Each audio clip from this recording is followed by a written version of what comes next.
welcome back to the Citizen channel. I hope you're all staying safe and well. Yeah, City's Book Club, another book club, a fairly recent book we're going to have a look at today as well. So, usually a bit older. This one is still available from the publishers as well, so I'll give the publishers a shout who've allowed me to read an extract from this book.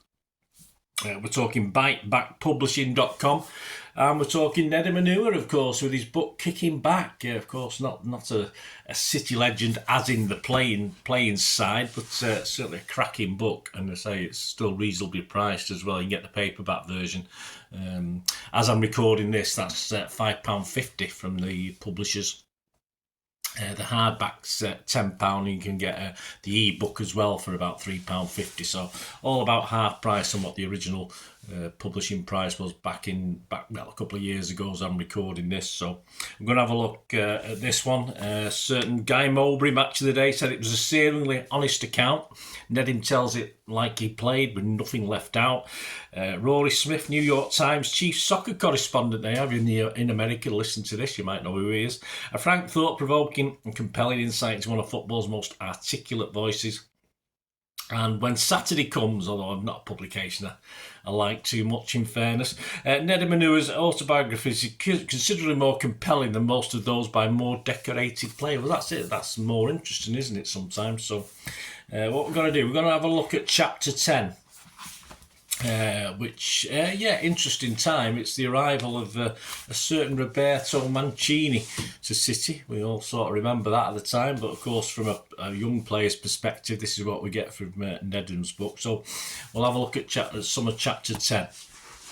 Right, Roberto Mancini was introduced to the City squad upstairs at the Carrington training ground.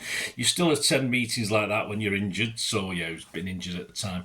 So I was in the room. My first interaction with him just afterwards set the tone for what was to become and took place while I was outside doing some rehab. How long until you are back? He asked me. I wanted to be personable as first impressions matter. They do. Dunno, I said with a smile and pointed at the physio who'd been working with me that day. You'll have to ask this guy. Mancini's face didn't move. I thought he'd match my smile, understanding that I'd made a joke, but he was dead serious. Then he started shaking his head. This was not a man with a sense of humour. Even if I hadn't taken the chance of trying to engage with him on a personal level, I still hadn't been lying. The recovery schedule of a calf injury is dictated to you. You can't change it through working harder. I generally didn't know how long I would be out for, and the physio would have been able to give us a much more informed answer. I tried to show that I had a personality, and it had been a disaster. Mancini, you have to get to know people first, mate, before you do quips or anything. You have to know what they're like, so you have to take it easy. So, someone should have told a young Nedum that. And it had been a disaster. Mancini took against me immediately. And the situation was made worse by the fact I wasn't training, which was how I'd won over any managers who had doubted me previously. In those first few sessions, the new coaching staff invested a lot of time into working on tactics and team shape, bringing in floodlights. To allow the team to train in the late afternoon. There was a complete culture change going on, and I wasn't involved. God, I mean, it'd just be normal to have floodlights at a training ground, wouldn't it? But hey, this is City, isn't it? In the old days, it was in this context that I fell down the pecking order. I was out of Roberto Mancini's sight and mind, and soon enough, I wasn't the young defender who was trusted to be next in, as I had been for more than 5 years. I was replaced by Dedrick Boyata. Dedrick is a Belgian centre-back who joined the academy in 2006. He'd been brought in from the reserves that season. He'd just turned 19 when Mancini arrived and hadn't yet made his first team debut. I like Dedrick, and I'm still friends with him now. At that time, he was on a path with which I'm very familiar and one I greatly valued, but was ahead of him by any measure, status, experience and recent form. I started in 2 games before Mancini arrived after missing the new manager's first 4 matches due to my calf injury. I was back in the squad and on the bench alongside Dedrick for a trip to Everton. Dedrick had made his debut by then and 2 appearances in total in the preceding 2 games. Pablo Zabaleta was playing right back and went down injured. I was the only substitute who could play in the position, so I looked over to the coaching staff expectantly. They sent Dedrick to go and get warm, even though he was a centre-back and Pablo didn't need to come off in the end. Mancini had made it clear Dedrick was next in. I was rocked. I understood the significance of what appeared to be a minor decision. If I wasn't starting, I'd always have the insurance of being the one called on to step up. Now I wasn't. 3 days later was the first leg of the League Cup semi-final against United. Both Joleon Lescott and Colo Touré were unavailable and Dedrick started. The second leg was the same story, and he only got some game time coming on for him in the second half. I should say he played well in both, and I remember Carlos Tevez praising his performance after the game at Old Trafford. But it probably sticks in my mind because while I didn't resent Dedrick, I resented the manager's decision to play him. For the first time, I was adrift and nowhere near the team. I might have felt like an outcast, but others were simply cast out. And after the semi-final, I made 2 rare starts for Mancini. The first was in FA Cup time with Scunthorpe, a game which allowed the manager to make several changes. I played right back and scored.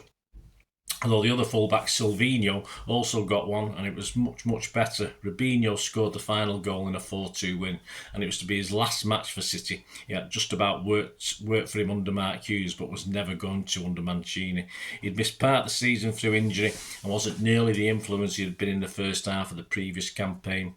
His significance to the club had also waned because of how the talent pool had grown around him, and he was exactly the opposite of the kind of player Mancini wanted in his team. It was clear Mancini was going to be the death of a lot of people, and Robinho was the first. He left for Santos on loan for the rest of the season. Another player marginalised by the new manager was Stevie Ireland. He had prospered under Sven-Göran Eriksson, and even amongst all the new signings after the takeover, he'd been City's Player of the Year in 2008 and 2009. He was a perfect example of how someone can improve just by having better talent around them, and winning the award was a huge statement of his own ability. He was also a very dedicated player in training, as his performance in Sven's league table consistently proved.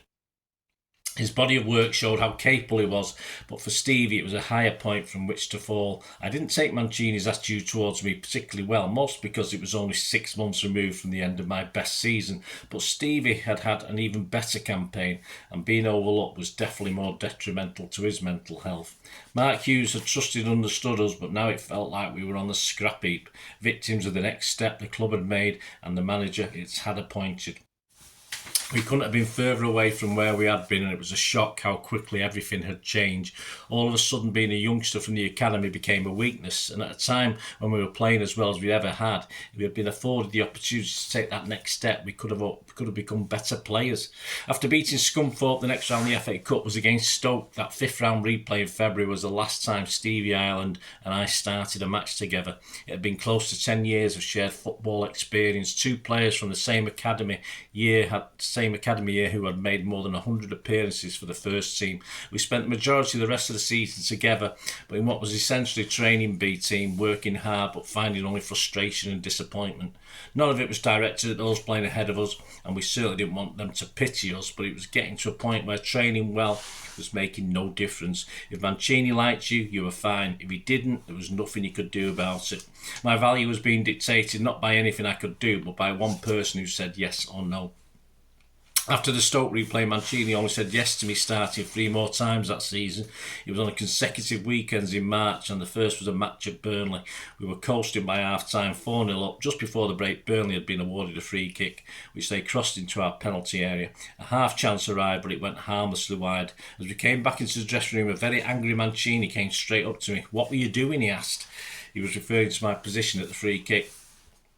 Mancini was very particular about defending set pieces and how everybody had to be in the exact spots I had been in mine. The chance at the end, you were supposed to be there. I wasn't. I told him so. It was Craig Bellamy who hadn't been in his spot, not me. Craig wasn't there. I was in the right place. It was another occasion when the manager's face didn't change and no words came from his mouth. He fell silent for a bit, and just as I started to walk out for the second half, he pulled me to the side. "Don't ever speak back to me again," he hissed. I had defended myself against a false accusation. I'd been in the exact position his coaching staff had told me to be. We were 4-0 up, and yet he was furious with me because of a half chance from a set piece when I'd done nothing wrong, and from which they didn't score. I thought, something's off here. What's going on?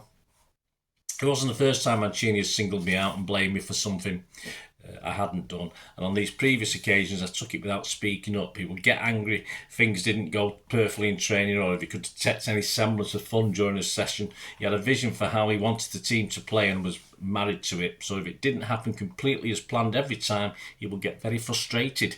You stand here, you do this, the ball goes here, you all go here. If the ball goes there, you all go there. If it's gone over the top, you run there and you do this. Then you get the ball, you play it here or here or here. That was how we had to play on every single day, and it was always uncontested, even on Sundays after a Saturday game when he'd conduct a replica session for those who hadn't played and a few call-ups from the academy and reserves. On one occasion I was playing right back and the centre-back alongside me was actually a reserve team striker, and he was determined for it to be no fun whatsoever. One passage drill had me at right back again with Sean Wright-Phillips ahead of me.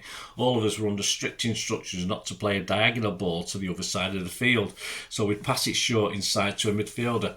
After I passed it to Nigel de Jong, he proceeded to switch play with a long diagonal. That was against the rules. Mancini immediately stopped the session. "What were you doing?" It would become a familiar question. Although he wasn't asking Nigel, he had directed it to Sean and me. He then delivered a line that will follow me to the grave. "It's like you've never played football before."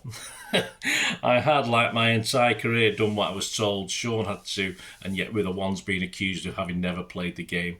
Was I going to give him the benefit of the doubt and say that perhaps it was lost in translation, or was I going to get angry about it? It occurred to me that either way I still had no real say. There was no comeback, nothing I could do despite us doing the right thing. He said it was like we hadn't played football before. Imagine hearing that as a professional. I had no idea why he'd even blamed us for Nigel's pass, and the way he reacted later in the season when I pointed out Craig Bellamy's mistake at Burnley suggested I was right not to ask him to direct his irritation elsewhere. Mancini compounded a humorous attitude to training with an inability to accept his players speaking up in their own defence. Some of his criticisms appeared completely random. He once told a physio I was too slow. My pace was so obvious to everyone. It was often what descriptions of my game boiled down to. He said Julian Lescott's calves and Rocky Santa Cruz's quads were too small. He said Stevie Ireland needed to change his head to have a chance of getting back into the team. The reason Stevie was in that frame of mind was because of his treatment by Roberto Mancini. The manager would get things into his head that were impossible to counter and set in stone as his team-shaped training sessions. Whether it was justify his decisions to himself, I'm not sure, but he was acting on them in one way or another because none of me, Jolyon, Rocky or Stevie were playing. By the time I had a chance to come back into the team for the Burnley game, I was struggling badly with my mental health. Talking back to Mancini at half-time at Turf Moor was partly a consequence of that, as was the way I celebrated scoring a goal in the following game. Well, a goal I thought I'd scored. We were playing Birmingham at Eastlands and we were 1-0 up through a Carlos Tevez penalty. 2 minutes later, I connected with a corner with an impressive diving header. I saw it bounce up into the top corner without realising that Carlos had got a slight touch. Nobody else had either, because they followed me as I got up off the floor and wheeled away in the celebration. This time my destination was not the box where my family were, but the City dugout. All my frustrations were being let out, and instead of blowing kisses at my mum, I gave Roberto Mancini some different hand gestures. I doubt he saw it, and I know he couldn't have cared, but there was a whole load of spice to it. What hand gestures were those, mate? Then in the second half I got another one, which was just as well as Carlos was eventually awarded the first. With the frustration already released this time, the emotion was much more like ecstasy, although that might have been an attempt to cover more than a little embarrassment at how the goal had come about. I received the ball in a more attacking, more central position than I would have expected. There was a space for me to run into, but I saw Emmanuel Adebayor in a good position ahead and slightly to the left of me.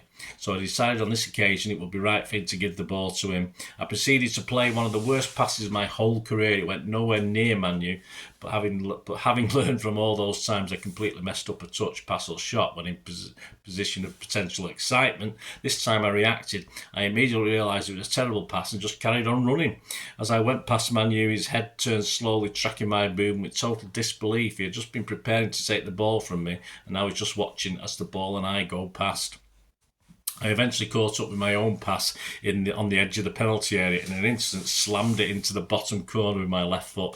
Not a lot of defenders score with their wrong foot from 18 yards out, even fewer after a 1-2 with themselves. The final game of the 3 in a row ended up being my last Manchester derby. City lost again to a late winner.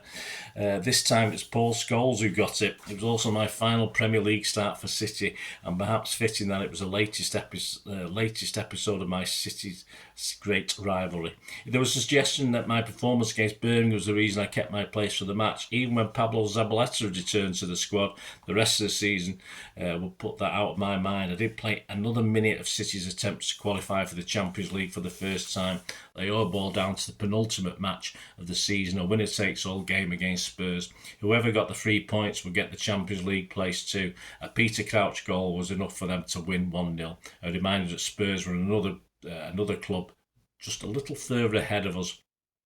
One of the big 4 or 5 teams in the Premier League we wanted to be part of. I wasn't anywhere near being part of it, but I still felt the disappointment of losing a huge game. Even at that point, with my chances of playing dwindling by the match, I couldn't think too far ahead, certainly not to the next season. 4 days later, that change in each campaign, I'd faced adversity, I'd ended it in the team. So what happened on the final day of the season at West Ham really brought home how different things were this time. I'd started to lose faith in my ability to change Mancini's mind about me very early on, but things deteriorated to such an extent that if he named a squad of 20 players to stay at the hotel the night before a game, I'd pack a hat, coat and gloves. I had a feeling I'd be one of the 2 left out sitting in the stands. The first time it happened to me back at Newcastle with Jonathan Del Rey was a surprise to an enthusiastic teenager. And I was struggling so much for confidence that I'd become convinced I would be that guy. One who felt outside the 11 in the team and 7 on the bench. The way I found out at Upton Park was horrid. Each game the starters would be told just before leaving the hotel, and then there'd be a ban on all players using their phones. I wouldn't know if I was a substitute until we got to the stadium, and I wanted to text my mum to tell her if I was involved. Just one message, but that was the rule. Mancini would get very annoyed if he saw anyone breaking it. He tried to find me once for being on my phone in the dressing room, even though I was just listening to music. He hated that too, but I wasn't breaking any rules. The West Ham game wouldn't decide anything for City. We'd definitely be in Europa League, even if we lost. So Mancini made a few changes, which increased my chances of being part of the matchday squad. Once we made our way into the dressing room, the coaching staff started pinning sheets of paper on the wall. I knew the bench would be the last thing, even after all the set-piece instructions.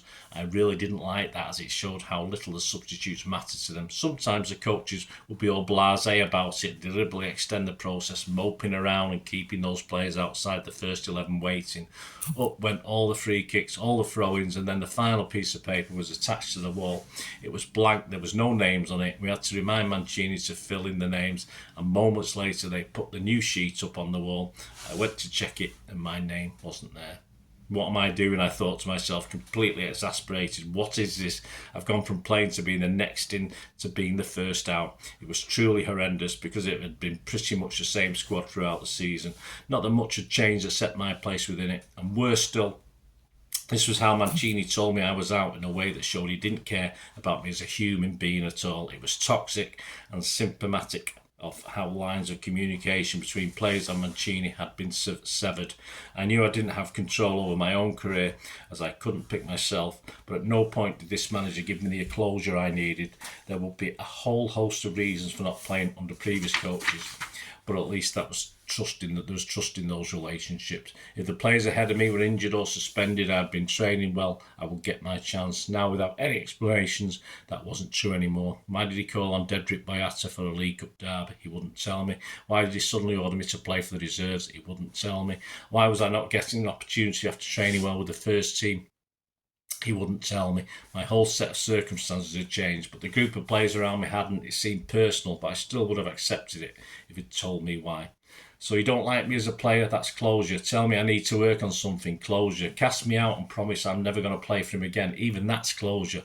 The only certainty I had was that my status in the team was dropping lower and lower and lower. It took me back to my days being obsessed with the ratings in the Manchester Evening News. There you go, guys. I'll finish it there. A great book. Of course, Mr. Mancini don't come out that very well. I'm sure he's got his side of it, but Nedum's given his side of it. That's fair enough, as you should do in your own thing. And of course, you go with it, don't you? So, Kicking Back, great book, fantastic. Say it's not all about a player who's played for years for your club and done this or other clubs and stuff. Some great stuff in that, from obviously being a kid up to more recent times, of course, with it being a fairly new publication. So, as I said, available from www.bitebackpublishing.com, still very reasonably priced. Hope you enjoyed that, guys. Let us know any memories you've got of Nedum. He's not a guy I watched too much. It was the time of the Marc Hughes and Mancini time, I was struggling. Circumstances to get into many games, although obviously I was still dyed in the wool blue and kept up to date with all the information, but so I didn't really get to see Nedum play too much. But let me know any members you've got, that'd be fantastic. Hope you enjoyed this. Thanks for listening. I'll be back with another book club very soon, usually probably an older book next time. Thanks for watching, guys. Please, if you like what I try and do on the channel, a wide range of stuff, like a magazine vlog, if you like, different subjects, etc., etc. A lot of history, as you know, and all the new stuff as well. So if you want to support me in any way, there are ways of doing that. All I ever ask is you keep watching and listening. I hope you enjoyed the feature, and yeah, if you can support me through the subscription, if you can subscribe, guys, that'd be wonderful if you've not already done so. We do actually have memberships at the moment, just 99p a month, so you get access to all my City stuff, including all the history vlogs, dozens and dozens not been published yet that you get immediate access to, and every time I do a edit and do a vlog, you get immediate access to it as well. So you can have a copy of scripts as well if you want any hard copy of the sort of things I do on matches and teams and managers and players, etc., etc. So if you can join the membership, that'd be wonderful. We do fine. And yeah, if you want to support the channel just by watching the ads, that helps. Watch the ads, let them play through while you just have to check your phone or something, let it play out. And of course, if you follow any of the links, that always works as well. If you follow a link to one of the ads and you fancy something, I've done it myself. I've followed a link and actually purchased something from another organisation. But it can happen. It can happen. Not all ads are stuff you're not interested in. And of course, if you can give us a like, guys, that's be absolutely fantastic. All likes are much appreciated. Anyway, thanks for watching. Until the next time, of course, I only ever ask one thing, don't I? Please, I ask you all to stay safe, especially you Blues. Until the next time, come on, City. Bye for now.